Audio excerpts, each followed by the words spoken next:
Okay, today's Gardener's Toolbox. Sue Ryba is back. She's a horticulturist at Bertog Landscape. And today we're talking about choosing hardy native plants that will do well in our inconsistent Midwest weather. And we've been having a bit of a scorcher here lately. We have. Hello, nice to see you. Nice to see you. Thanks for having me. You got a beautiful spread here. Thank you. I brought some of my favorite natives and some of my favorite hardy plants. And it's such a day because it's so warm out. It's a great time to talk about this. All right, so what are we thinking? So native plants are plants that have been in the area for a long time, like thousands of years. So they've adjusted to our soil and they've adjusted to our weather. Got you. Right? Post-Ice Age, obviously. Exactly. Okay. So what you want to do is you want to plant some natives in your garden because they are low maintenance, they are eco-friendly, they are absolutely habitat for animals and bees and pollinators, like we talked about last big umbrella month. ecosystem stuff. Yeah, and the great thing is they're low maintenance. Okay. And by low maintenance, I mean I brought some soil of Illinois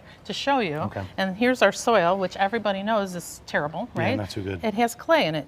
Clay. You can see that, right? Sure. So a lot of people think you dig a hole and you put amendments in it, right? But you don't. You don't need to with natives because what you want to do is dig a hole, put the native in, and just bury it, because what it'll do is it'll send its root systems down to find the water.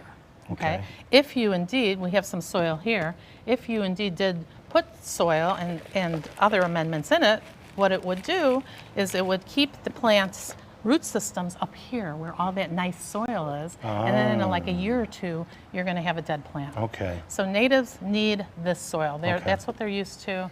They're native Chicagoans, just like we are. Why will they die? Because they're soaked in the moisture? They're soaked in the moisture, and it doesn't drain, and they get root rot.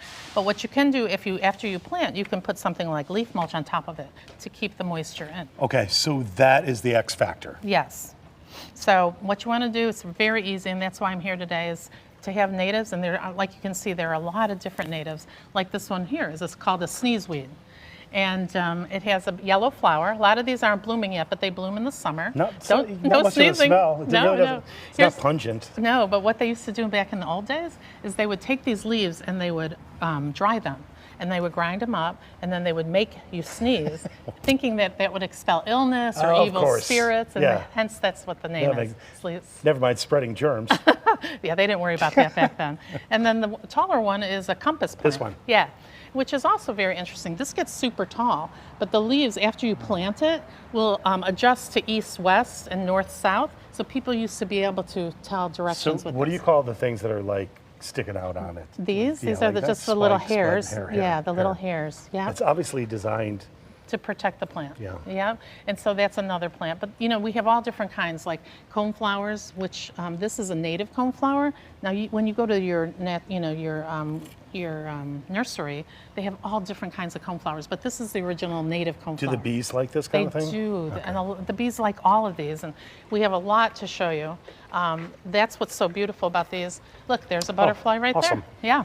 So all of these are natives, and we have black-eyed Susans, which we all know. How big do they get, Sue? So these get to be about like 3 feet. That's it, But then there's taller ones too. So there's different cultivars. And then we have these false sunflowers. You had asked about sunflowers earlier in the day. And those are false sunflowers, but those are natives. They're pretty. And then we have the elderberry plant, which is also a native. But one of my favorites is this shrub with the red flowers. Yeah, what is that? That's a sweet shrub. And that can grow in sun or shade. And it has beautiful red flowers. Right now it's blooming. And it's a great native shrub. All of these would be available at your neighborhood nursery? They are. Pretty much yeah, and what you could do is you can go into the nursery and you can talk to them and ask them, what you want to do, and if you have sun, if you have shade. Most of these are sun, but we do have a few shade plants like this grass here. We didn't even talk about grasses. This grass here. Those are super easy to grow. They are, and this is called a common oak sedge, Yeah. and it can grow in sun or shade. Yeah, I like those. And you can replant them really easily. You like can. you split them up. You can split and then them they up. populate. Okay. Yeah, and again, all of these have the most beautiful root system. They go right down to find the water. They're very eco-friendly. They're biodiverse, so they make your garden really special. How good are they at moisture retention? After they get established, you don't have to worry about them. That's great. Yeah, and that's why people are going crazy over natives, because they've been here for so long, they're adjusted. So I want to keep you on pace. This is all great stuff. We got about a minute and a half in this segment. Let's walk over here and look at some of these shrubs, because people get really focused on native perennials, right, which are the ones that come back every year. But these are native shrubs. This is a black chokeberry, and you can put this in your shrub gardens, right? But this is one of my favorite ones. This is called a beautyberry. Yeah. These are they always dropping these seeds? No. So what happens is that these will turn black and they hang on, and the birds like them, so they're persistent. They're a fruit of Yeah, sorts. they're a fruit. Okay, exactly. I got you. Thus berry. Hence I'm with the name you. berry. And then this is a beautyberry. And so if you look very closely at all of these little sure, yeah. flowers, these are going to be purple, dark purple berries. And again, this is a native, and this is beautiful.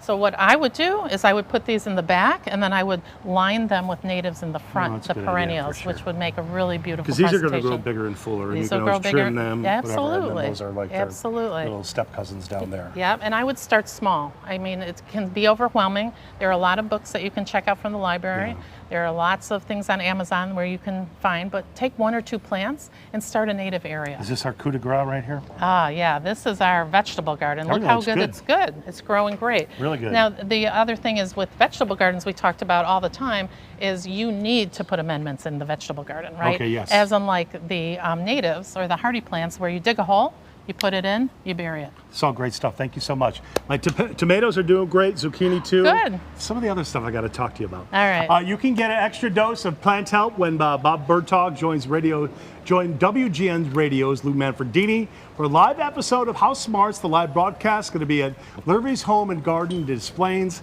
That's July 19th. For more info, check out BertogLandscape.com. We'll be right back. Thank you.